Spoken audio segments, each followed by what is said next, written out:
Hello, friends, colleagues. I'm very delighted to have been invited to speak. I confess that I am impressed, verging on in awe of the research that has been spoken to today. I come with no RCTs, and the closest thing that I have to being a carrier of significant data is that I have spent tens of thousands of hours talking with women who have endometriosis, listening to them, hypothesizing what's going on, and trying to help them. You folks are the generals. I'm a foot soldier. I live in the trenches, and I am going to try today to bring you with me into the trenches, particularly the young people here, the postdocs, the residents. I'm going to try to convince you that there's such a thing as endometrial panic, and that every woman who has endometriosis must be screened for panic.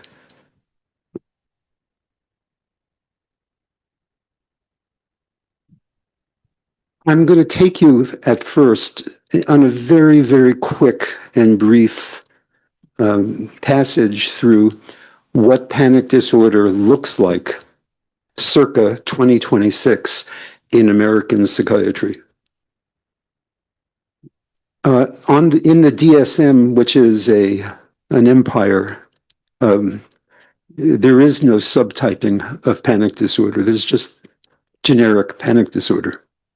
But researchers have done a lot of work subtyping panic disorders. It just hasn't made its way into the Bible yet. And perhaps it never will, because the Bible is collapsing, and we're moving into a new world where neurobiological phenomena, brain behavior relationships are going to be the diagnostic imprimaturs, not the phenomenology of symptoms. So let's go. I'm going to rifle right through this so that we can get it behind us, because this is not really what I want to talk about. One broad category is called respiratory and somatic subtypes of panic disorder, and it's best identified with something called the CO2 challenge, the carbon dioxide challenge. This part will perhaps bring the physicians here back into your psychiatric rotations when you were young and had to go through, your psychiatric rotations. So please forgive me if I'm just stirring up old embers. A second category of disorders in the research literature in clinical psychology and psychiatry, nocturnal panic disorders. And that's where people just wake up in the middle of the night in a state of panic. Somatic symptom clusters by organ system. And you have cardiac, vestibular, GI-based panic subtypes that has yielded a great deal of interesting research in panic. There's cognitive versus autonomic, non-fearful panic. And here what you've got is your fears of going crazy, fears of losing control, catastrophic thoughts. I'm sure you've all seen many examples of this. And then there's a bundle of research on clinical progression, and that's where panic is looked at in 4 stages, stage 1, 2, 3, and 4. And in type 1, you've got your single isolated panic attack. Type 2 is, and so on and so forth. You can read the screen. And I'm not so interested in you taking all this information home with you.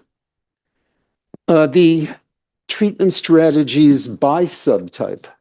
A lot of the treatment strategies in contemporary psychiatry are primarily pharmacologic, and the type of therapies, the type of talk treatments are primarily cognitive behavioral. And each of the subtypes of panic has been gussied up and refined according to different ways in which cognitive behavioral strategies can be implemented. I'm going to just keep going. I'm rifling past the clonazepam and the SSRIs and all of that because I presume that you all know about it and have prescribed these things. Most of the prescriptions of SSRIs and SNRIs are pretty much helpful in all kinds of panic. And so you can't really go so wrong with it, but you're not going right with it either. It's like throwing mud at a wall. Sometimes the mud sticks and sometimes it doesn't. And there's very little precision in terms of the prescription of SNRIs and SSRIs for patients with panic. I'm going to just skip right through this. And I'm going to also skip through the clinical progression and the subtypes. Okay. And that's going to bring us to a researcher and theorist whose name is Jaak Panksepp. Panksepp is an Estonian theorist who has founded the school which is called affective neuroscience or affective neurobiology. And briefly, Panksepp's models are clusters of signs, symptoms, emotions, all of which are subcortical. And that's important because subcortical psychological phenomena are usually can be compared to unconscious processes, but not conscious thought processes. And each one of his 7 systems have distinctive brain locations, brain loci, neural pathways. And in particular, I'm going to be concerned with you about 2 of Panksepp's systems, what he calls the fear system and what he calls the panic system. Okay? Fear and panic. Panic system he sometimes calls the panic grief system. Why psychotherapy is biological medicine? Good grief. The panic system is naturally regulated by the brain's own opioids, oxytocin, and prolactin. And in endometriosis, this system often becomes dysregulated. The fear system is very different, involves different brain areas, and effective treatment involves more than just psychopharmacology. Okay? But these are discrete systems, and both are in play all the time. However, one of them may predominate over the other.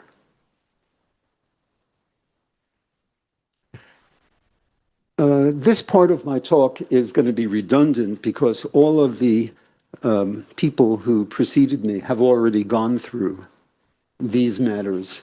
The psychosocial landscape of panic in endometriosis. Now, what I'm going to be getting at here is that endometrial panic is different, qualitatively different than the panic that we see in panic attacks or panic disorders. It wasn't until after listening to hundreds of women with endometriosis that I'm slow, you've got to forgive me. It finally dawned on me that these are not panic attacks, what they're going through. So it got much easier for me to conceptualize my way forward when I realized that it was something entirely different from a panic disorder or a panic attack, although that's the patois that most women who have endometriosis have to live with. They have to be subject to the diagnostics of having panic attacks. And usually their quote-unquote panic attacks are anomalous.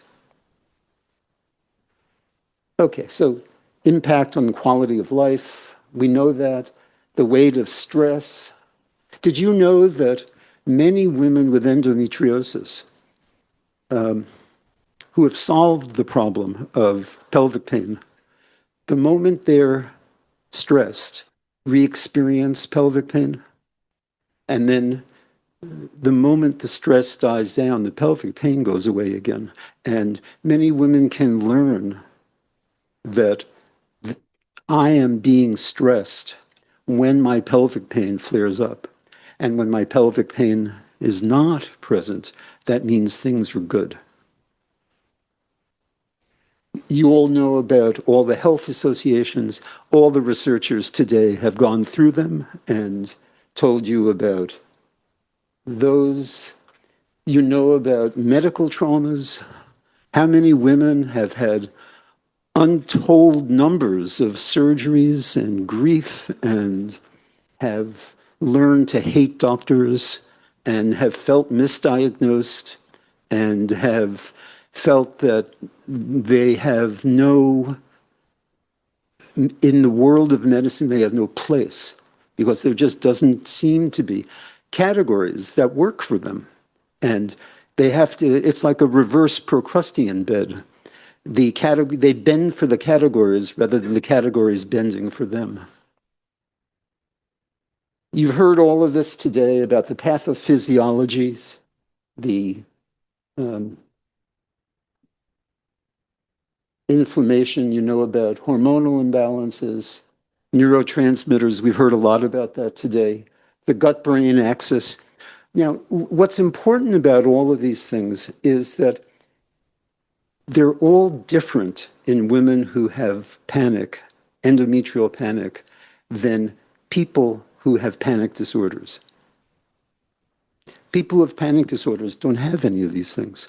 So if endometriosis is, as many of the researchers today have suggested, a multifactorial phenomena, and it represents the intersection of many different and converging lines of psychological, physiological dysfunction, then it's important to keep all of those things in mind. These are all impacting the panic system of PANCSAP.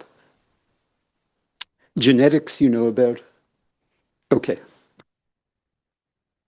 What you don't know about is what women have told me about, and these are factors that are in, I'm calling them depth psychological factors. And parenthetically, we haven't really tackled them today.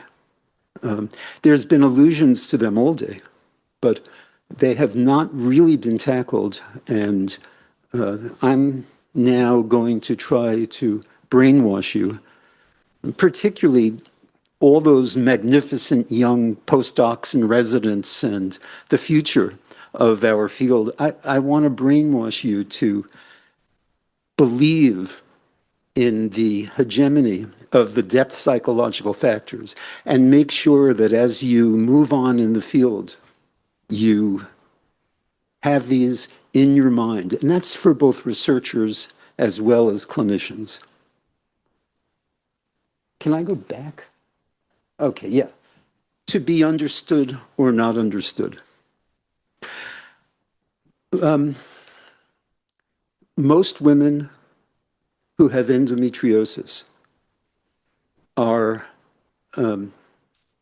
tremendously agitated about the fact that nobody has ever really understood them. They have been told that they're mutants. They've been told that they are people carrying factitious disorders. They've been told that all you've got to do is grit your teeth and gut it out. There's nothing worse, if you're a patient, nothing worse than being told all you have to do is grit your teeth and gut it out. I see what I'm calling depression pain cycles, where the presence of depression increases the amount of pain. The amount of pain increases the depression, and it's very, very difficult for a woman with endometriosis to pull herself out of those cycles. And it's the job of everybody who has hands-on exposure to these women to learn how to do that. There is a phenomena in clinical psychology which is called dissociation. You've probably heard about it. You may not know it when you see it, but dissociation is when your mind basically shuts down.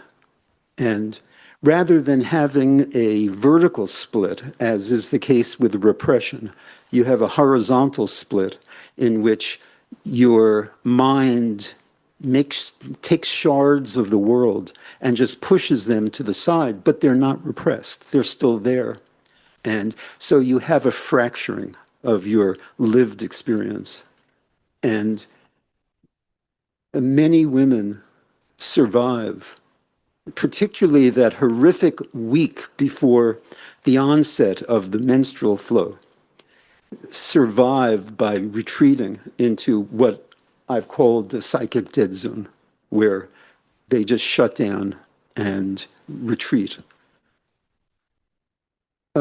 There's enormous amounts of guilt and depression that are present. How many women have told me they feel responsible for their illness? How many women have said that it's their fault? And how important is it for us to be able to convey to them that there is no fault, there is no blame, there is a medical illness with psychological sequelae, and this is one of the psychological sequelae that is drawing on an unconscious factor. Now, this is one that is most important in terms of depth psychological factors. Women who have endometriosis have enormous transferences to their physicians. Many women sleep, dream, think about, fantasize about their surgeons, their gynecological surgeons. The gynecological surgeons can range anywhere from being heroes coming down from Mount Olympus to save them, to being devils who are trying to insert themselves into their bodies. That has to be explored it has an enormous impact on recovery. And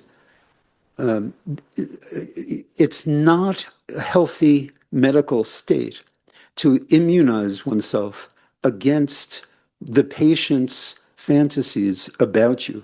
And it's very easy to exploit an endometriosis woman's transference to you as a godlike figure. And, with the idea that somehow if you accompany them on this journey through this terrible disease, that you will both end up in a place that is wonderful and beautiful. It's not like that. The place that most women end up with, women who have endometriosis, is not usually so wonderful and beautiful. Oh, and the other thing too, and again, this is for the youngsters here is you have to be aware of your own countertransferences to your patient. The way in which you like them, dislike them, resent them.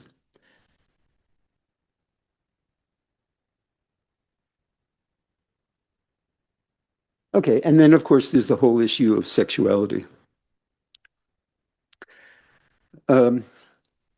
Women who have endometriosis, if you don't know by now that they have enormous conflicts about their sexuality, and that this disease is just paralyzes these things, and they live in a state of panic about what's going to happen to them.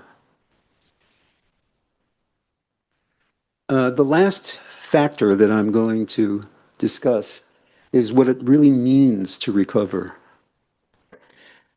There seems to be an assumption, and the assumption is that if you can perform an endometriosis surgery properly and get someone out of the hell of endometriosis, then everything is going to be okay. It's not like that. People don't work like that. When I was a postdoc about half a century ago, we used to discuss whether or not masochism is a universal phenomenon in all people, an unconscious phenomenon in all people. And that went on for months and months. And of course, we were just twiddling our thumbs. But there is a very real attachment to pain. And recovering from endometriosis is not an uncomplicated business. At Sloan Kettering, where I was an attending for years, services were provided to survivors of cancer, people who had survived cancer surgery. We need to adopt a model that's something like that, that when a woman is recovering from endometriosis, we need to be able to have some place that we can refer them to and help them with all the conflicts and all the difficulties around realizing their dreams of living, of reaching the promised land and finding out that it's not everything they had hoped. Okay. This is my last slide. So it's an excerpt from the abstract of a manuscript by Wilson and who's that other guy? Sejkind, that is published 2026.